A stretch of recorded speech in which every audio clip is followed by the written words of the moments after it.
नमस्कार, आप देख रहे हैं भारत न्यूज टीवी खबरों की पड़ताल में हूं। मुख्यमंत्री शिवराज सिंह चौहान ने पूर्व मुख्यमंत्री कमलनाथ को आतंकवादी कहने के बाद कांग्रेस शिवराज पर हमलावर हो गई है। पूर्व मंत्री और विधायक जीतू पटवारी ने सीएम के बयान पर पलटवार करते हुए कहा, सीएम शिवराज सिंह चौहान 3 बार चुनकर आए, लेकिन अब वो लूट की सरकार के मुखिया हैं। उन्होंने कमलनाथ को आतंकवादी कहा तो मुझे प्रदेश के मुखिया पर आशंका हुई कि कहीं उनका मानसिक संतुलन तो नहीं बिगड़ गया। जीतू ने कहा, जिस तरह की भाषा बोलते हैं आपको शर्म आनी चाहिए। कांग्रेस नेता पूर्व मंत्री जीतू पटवारी ने बीजेपी और सरकार पर हमला बोलते हुए कहा, सीएम शिवराज सिंह चौहान नगरीय निकाय चुनाव में अपने 18 साल की उपलब्धियां नहीं गिनाते। सीएम शिवराज सिंह चौहान 3 बार चुनकर आए, लेकिन वो लूट की सरकार के मुखिया हैं। जिस तरह से 2.5 साल से उनकी भाषा बदल गई, उन्होंने कमलनाथ को आतंकवादी कहा तो मुझे प्रदेश के मुखिया पर आशंका हुई कि कहीं उनका मानसिक संतुलन तो नहीं बिगड़ गया।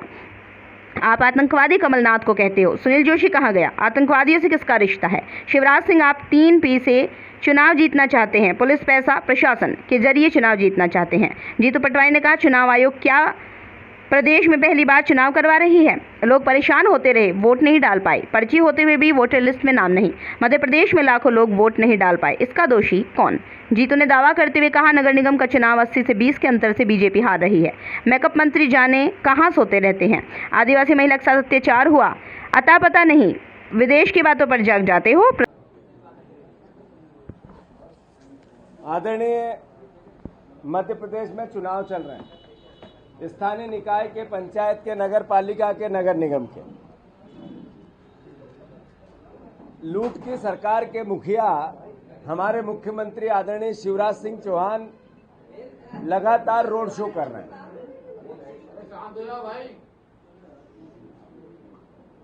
और रोज अलग अलग बयान दे रहे हैं। पिछले 20 साल के लगभग वो मुख्यमंत्री हैं।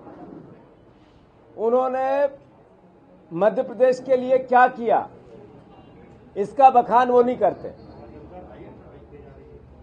वो ये नहीं बता पाते कि हमने पिछले 20 साल में, पिछले 8.5 साल से सारी नगर निगम उनकी थी।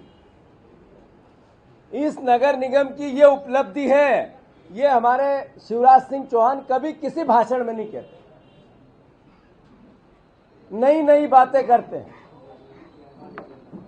मैं आदरणीय शिवराज सिंह जी की व्यक्तिगत रूप से बहुत कद्र करता हूं, इज्जत करता हूं, और मैं कई बार विधानसभा में भी इस वक्तव्य को कह चुका हूं जो आज कह रहा हूं कि एक किसान का बेटा जब मुख्यमंत्री बना, विचारधारा से हमारा विरोधी था, पर एक अंतर मन में यह एहसास था कि इस प्रदेश पे किसान का बेटा राज कर रहा है। मध्य प्रदेश में कई परिवार के साथियों को यह एहसास हर वक्त हो रहा था और उसका समर्थन भी उनको मिल रहा था। 3 बार चुन के लोकतांत्रिक तरीके से वो मुख्यमंत्री बने। कांग्रेस पार्टी ने अपनी बातें कही, उन्होंने अपनी बातें कही, पर जनता ने जिसको जिताया वो सिकंदर।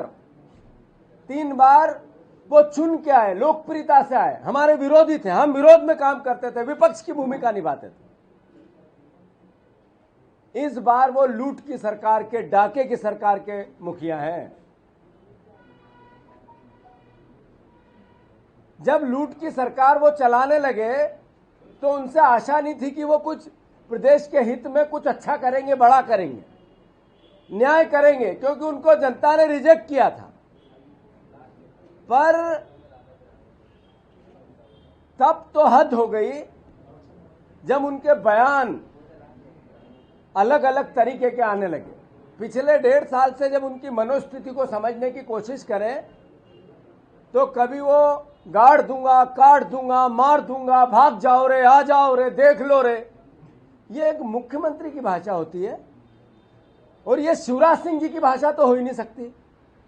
मतलब कुछ न कुछ दाल में काला जरूर है। फिर भी चलो परफॉर्मेंस देने में लगे होंगे, अपनी पार्टी में और प्रदेश को समझाने में लगे होंगे कि मेरे से गलतियां हुई, अब मैं सुधार रहा हूं। पर कल जब उन्होंने कमलनाथ को आतंकवादी कहा, कल कमलनाथ जी को उन्होंने जब आतंकवादी कहा तो मेरे अंतर्मन में एक सवाल खड़ा हुआ कि कहीं शिवराज सिंह जी को किसी भी मानसिक चिकित्सालय में जाकर अपना इलाज तो नहीं कराना चाहिए। मेरे प्रदेश के मुखिया हैं, फिक्र है हमें इस बात की। प्रदेश का मुखिया, मुख्यमंत्री हमारा है, प्रदेश का है, लूट का हो चाहे, पर प्रदेश के मुख्य पद पे है।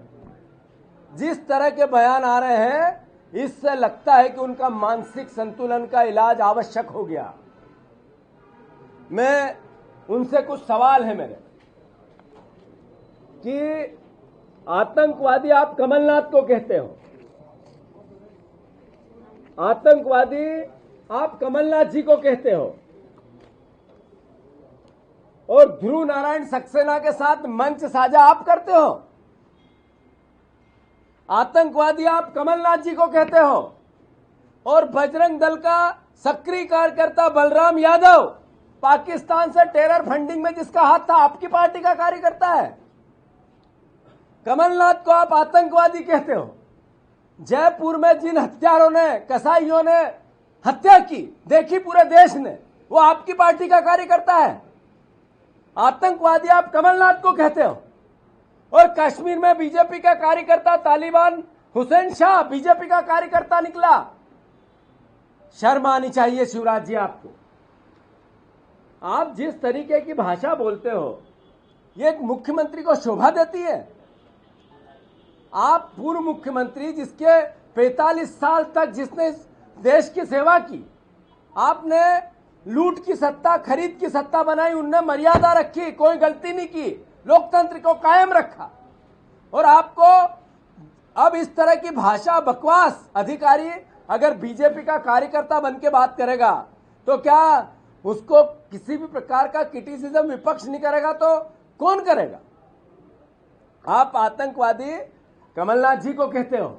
और सुनील जोशी, जो जिसका आज तक पता नहीं चला उसकी फाइल किसने बंद की थी, कौन सा, किसका राज था, किसकी साइन से हुई थी, और फिर चालू हुई वापस उसकी फाइल, तो फिर क्यों हुई? आतंकवाद से आपका हिस्सा क्या है, रिश्ता क्या है, बताओ। आप सीमे आतंकवादी, आप ही के राज्य में 2-2 बार जेल छोड़ के क्यों भागे? उत्तर दो शिवराज जी, आप बताओ। शिवराज जी, आतंकवादी 2-2 बार जेल तोड़ के आपके राज्य में भाग गए, और आतंकवादी कमलनाथ। इस तरह की भाषा, इस तरह का बकवास, मैं मानता हूं कि हर मध्य प्रदेश का नागरिक इसका क्रिटिसिज्म करना चाहिए। नगर निगम के चुनाव है, आप क्या दोगे मध्य प्रदेश को? क्या दिया है आपने उन नगर निगम को? उस पर बात नहीं करेंगे। देश विदेश की बात करेंगे, प्रदेश की बात नहीं करेंगे, नफरत की बात करेंगे, व्यवस्था की बात नहीं करेंगे, अलग अलग आरोप प्रत्यारोप की बात करेंगे। शिवराज जी, इससे स्पष्ट होता है जो पंचायत के चुनाव का रुझान है, आपका असली चेहरा मध्य प्रदेश की जनता देख रही है और सबक सिखा रही है। आज तीसरे चरण का है। आप पूरे आपके कुकृत्यों को कैसे छुपाना चाहते हैं? आप ऐसे छुपाना चाहते हैं कि वोट कैसे न डले, वोटर लिस्ट कैसे बदली जाए, लोगों की पर्चियां हाथ में है, वोटर लिस्ट में नाम नहीं है। 1500 कर्मचारी केंद्रीय सरकार के, केंद्र के आपने चुनाव मशीनरी में लगा दिए, फिर आनंद फानंद चुनाव आयोग और कोर्ट ने रोके, और फिर इधर से उधर ट्रांसप्लांट किए कर्मचारियों को। यह अव्यवस्था बताती है कि आप हारने वाले हो। शिवराज जी, कुछ सवाल है हमारे आपसे। चुनाव में आप प्रशासन का 3 P से चुनाव जीतना चाहते हैं। 3 P, पैसा, प्रशासन और पुलिस। पुलिस कैसे दुरुपयोग करती है अपने पद का, अपनी वर्दी का, अपनी गरिमा का, यह इस चुनाव में देखने को मिल रहा है। भारतीय जनता पार्टी के कार्यकर्ता के रूप में नगर निगम के पार्षदों को थाने में बिठाया और 307 लगवाई। इंदौर हुआ, भोपाल हुआ, अन्य कई राज्यों में हुआ, कई नगर निगमों में हुआ। तो ये पुलिस के जरिए चुनाव जीतना चाहते